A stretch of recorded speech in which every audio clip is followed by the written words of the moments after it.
नमस्कार दोस्तों, आइए जानते हैं उत्तर प्रदेश की तमाम 25 बड़ी खबरों को, जिनमें हम बात करेंगे सीएम योगी के द्वारा 10 बड़ी घोषणा की, किसानों के कर्ज माफ की, बेरोजगार युवाओं को नौकरी की। खबरों को जानने से पहले वीडियो को लाइक नहीं किया है तो लाइक कर दीजिए और चैनल को सब्सक्राइब कर लीजिए। वीडियो कौन से जिले से देख रहे हैं कमेंट में जरूर बताएं।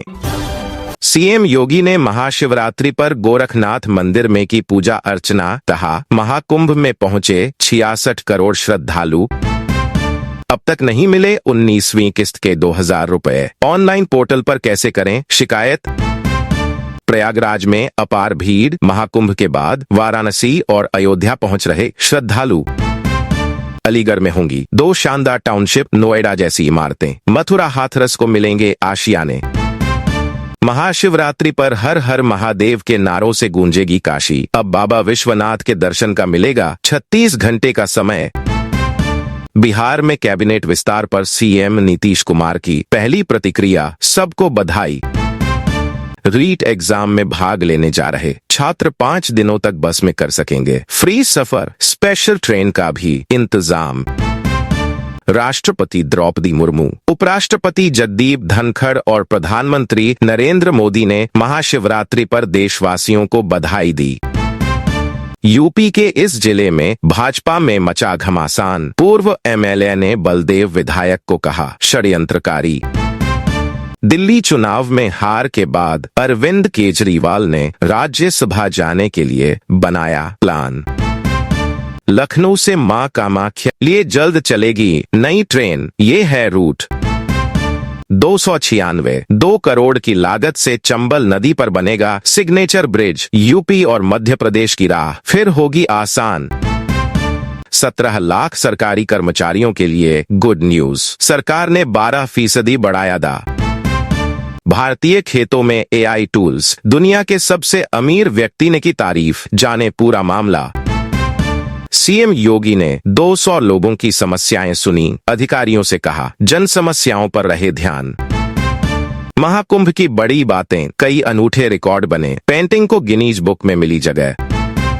यूपी के इस जिले में आंगनबाड़ी केंद्र, परिषदीय स्कूल हाईटेक सुविधाओं से होंगे लैस। एलईडी स्क्रीन से होगी पढ़ाई। कोरोना काल से ज्यादातर व्यवस्थाएं ऑनलाइन हो गई हैं। शहर की तरह अब ग्रामीण क्षेत्रों में भी इंटरनेट की सुविधा पहुंचाने की तैयारी तेज हो गई है। ग्राम पंचायतों के साथ प्राथमिक विद्यालयों व आंगनबाड़ी केंद्र को भी हाईटेक बनाया जाएगा। यहाँ बीएसएनएल की हाई स्पीड इंटरनेट की सेवा शुरू करने की कवायद शुरू हो गई है। शीघ्र ही यहाँ पर सभी डिजिटल सुविधाएं मिलने लगेंगी। बौद्ध नगरी में 1775 आंगनबाड़ी केंद्रों के साथ 1091 परिषदीय स्कूल के साथ 451 ग्राम सचिवालय संचालित है। यूपी बिजली विभाग में छटनी की तैयारी, 4000 कर्मचारियों की जाएगी नौकरी। पावर कॉरपोरेशन ने जारी किया फरमान। उत्तर प्रदेश पावर कॉरपोरेशन ने प्रदेश भर के विद्युत निगमों में तैनात 55 साल की उम्र पूरी कर चुके आउटसोर्स कर्मचारियों को हटाने का फैसला लिया है। इसके बाद प्रदेश के तमाम विद्युत वितरण निगमों से ऐसे संविदा कर्मचारियों को हटाने की प्रक्रिया शुरू कर दी गई है। इससे संबंधित आदेश जारी होने लगे हैं। उत्तर प्रदेश में 55 साल पूरी कर चुके ऐसे कर्मचारियों की संख्या 4000 से ऊपर है। मध्यांचल विद्युत वितरण निगम लिमिटेड के प्रबंध निदेशक भवानी सिंह खंगारोत के एक आदेश से अब प्रदेश के सैकड़ों संविदा कर्मचारियों की नौकरी खतरे में पड़ गई है।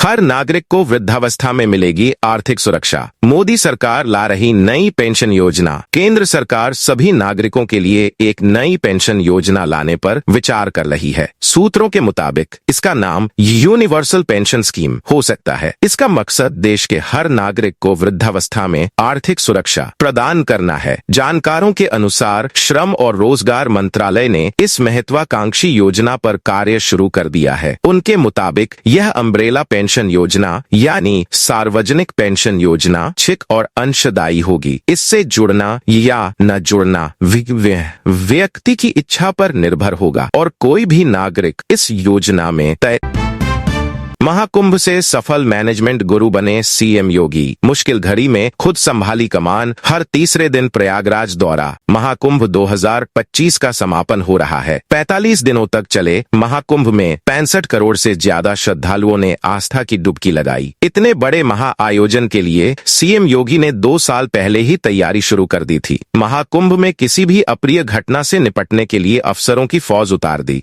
हर तीसरे दिन प्रयागराज का दौरा कर अफसरों को सख्त निर्देश देने में हिचक नहीं दिखाई। महाकुंभ महाआयोजन के मैनेजमेंट की भागडोर खुद अपने हाथों में रखी। सीएम योगी महाकुंभ में मैनेजमेंट गुरु बनकर उभरे।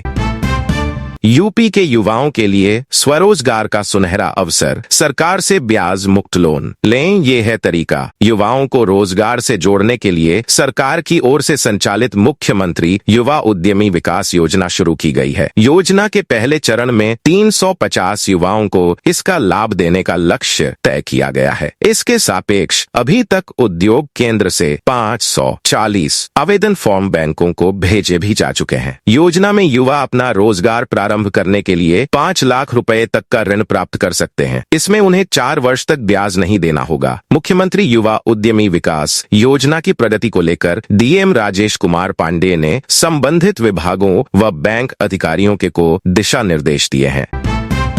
यूपी के इन जिलों में झमाझम बारिश। महाशिवरात्रि पर मौसम पलटा। अयोध्या में ठिठुरन तो वाराणसी में चले उत्तर प्रदेश में पूर्वांचल से पश्चिम उत्तर प्रदेश तक मौसम के अलग अलग रंग देखने को मिले। अयोध्या लखनऊ से लेकर नोएडा गाजियाबाद तक बादलों ने सुबह से आसमान को घेरा। मेरठ रीजन में तो बारिश भी देखने को मिली। वहीं वाराणसी प्रयागराज में प्रचंड गर्मी में एयर कंडीशनर चलाने वाली गर्मी झेलनी पड़ी। महाशिवरात्रि के बाद मौसम 3 दिन और ऐसा ही बदला रहेगा। 27 फरवरी से प्रदेश में गरज चमक के साथ बारिश का नया दौर शुरू हो सकता है। मौसम विभाग के मुताबिक बारिश का यह सिलसिला 27 फरवरी से शुरू होगा, जो 3 दिनों तक चलेगा। भ्रष्टाचार के मामले में डीएमके के सभी नेताओं के पास मास्टर डिग्री। तमिलनाडु सरकार पर बरसे अमित शाह। केंद्रीय गृह मंत्री अमित शाह ने तमिलनाडु की सत्तारूढ़ द्रमुक सरकार पर तीखा हमला करते हुए उसके नेताओं पर भ्रष्टाचार और कुशासन का आरोप लगाया। कोयम्बटूर, तिरुवन्नामलाई और रामनाथपुरम में भाजपा जिला कार्यालयों के उद्घाटन के अवसर पर बोलते हुए शाह ने कहा, भ्रष्टाचार के मामले में डीएमके के सभी नेताओं के पास मास्टर डिग्री है। उनके एक नेता नौकरी के लिए पैसे के मामले में फंसे हैं, दूसरे मनी लॉन्ड्रिंग और अवैध रेत खनन में शामिल हैं और तीसरे पर आय से अधिक संपत्ति से जुड़े आरोप हैं। मोदी सरकार ने पिछले 5 सालों में तमिलनाडु को 5 लाख करोड़ रुपए दिए हैं। कुंभ ने 2027 का परिणाम बता दिया, तभी अखिलेश को हो रहा दर्द। साक्षी महाराज का तंज राहुल को भी घेरा। सांसद डॉ सच्चिदानंद हरि साक्षी महाराज ने पूर्व मुख्यमंत्री अखिलेश यादव द्वारा महाकुंभ को लेकर उठाए गए सवालों पर पलटवार किया है। उन्होंने कहा कि जिनके पास कोई मुद्दा नहीं है वही इस तरह का अनर्गल प्रलाप करते हैं। उसी में अखिलेश भी हैं। उनको महाकुंभ नहीं दिखाई दे रहा है, कुंभ में 2027 दिखाई दे रहा है, क्योंकि 2025 के कुंभ ने 2027 का परिणाम सुनिश्चित कर दिया है। वह कुछ और ही सपने देख रहे थे। महाकुंभ ने 2027 का परिणाम घोषित कर दिया, इसी कारण उनको दर्द हो रहा है। साक्षी महाराज ने कहा, जिन लोगों ने कुंभ का विरोध किया उन्हें सद्बुद्धि मिले। यूपी के सारे बड़े एक्सप्रेसवे से जुड़ेगी greater Noida film city. Meerut Baghpat से हरिद्वार हरियाणा तक सुपरफास्ट रोड। अंतर्राष्ट्रीय फिल्म सिटी तक सैलानियों की पहुंच आसान करने के लिए यमुना एक्सप्रेसवे औद्योगिक विकास प्राधिकरण इंटरचेंज का निर्माण करेगा। इसे पूरा करने के लिए 9 महीने का लक्ष्य रखा गया है। यमुना एक्सप्रेस से फिल्म सिटी की सीधी कनेक्टिविटी के लिए 0 पॉइंट से 21 किलोमीटर पर सड़क के दोनों किनारों पर इंटरचेंज बनाया जाएगा। 480 मीटर लंबे और 11 मीटर चौड़े इस इंटरचेंज पर 1 करोड़ की लागत का अनुमान है। दोनों इंटरचेंज भाईपुर गांव में बनेंगे। यहां पहले से बने अंडरपास की वजह से वाहनों को उतरने के साथ ही एक्सप्रेसवे पर चढ़ने में भी कोई दिक्कत नहीं आएगी। ये फसलें बन सकती हैं। किसानों की आय में 12.5% बढ़ोतरी का कारण गेहूं धान किसानों के लिए खुशखबरी। इस साल रबी सीजन में किसानों की आय में बढ़ोतरी हो सकती है। Centre for monitoring Indian economy की रिपोर्ट के मुताबिक 2024-25 के दौरान किसानों की कमाई 12.5% बढ़ने का अनुमान है। यह पिछले 5 साल की औसत बढ़ोतरी दर 10.3% से ज्यादा है। बीते साल रबी सीजन में यह बढ़ोतरी सिर्फ 6.8% थी। रिपोर्ट के मुताबिक इस बार गेहूं से किसानों की कमाई 16.56% बढ़ने की संभावना है। धान से होने वाली कमाई में 13.2% और मक्का से 11.5% आय में बढ़ोतरी होने की अनुमान है। हालांकि उड़द, मूंग, मसूर और ज्वार की कमाई घटने की आशंका है। महाकुंभ में आए श्रद्धालुओं ने राष्ट्रीय एकात्मकता और समर्पण का संदेश दिया। मुख्यमंत्री योगी आदित्यनाथ ने कहा कि महाकुंभ में आए श्रद्धालुओं ने राष्ट्रीय एकात्मकता और समर्पण का संदेश दिया। उन्होंने सभी प्रदेशवासियों, प्रयागराज महाकुंभ, बाबा विश्वनाथ धाम, अयोध्या में देश दुनिया से आए श्रद्धालुओं और प्रदेश के सभी देवालयों शिवालयों में उमड़े आस्थावानों को महाशिवरात्रि के पावन पर्व की हार्दिक बधाई एवं शुभकामनाएं दी। मुख्यमंत्री ने कहा कि प्रयागराज महाकुंभ में अपार भीड़ है। 13 जनवरी से प्रारंभ हुआ महाकुंभ पूर्णाहुति को प्राप्त करेगा। लगभग 66 करोड़ श्रद्धालुजन मां गंगा, मां यमुना, मां सरस्वती की त्रिवेणी में पावन डुबकी लगाकर राष्ट्रीय एकात्मकता का नया संदेश दे रहे हैं।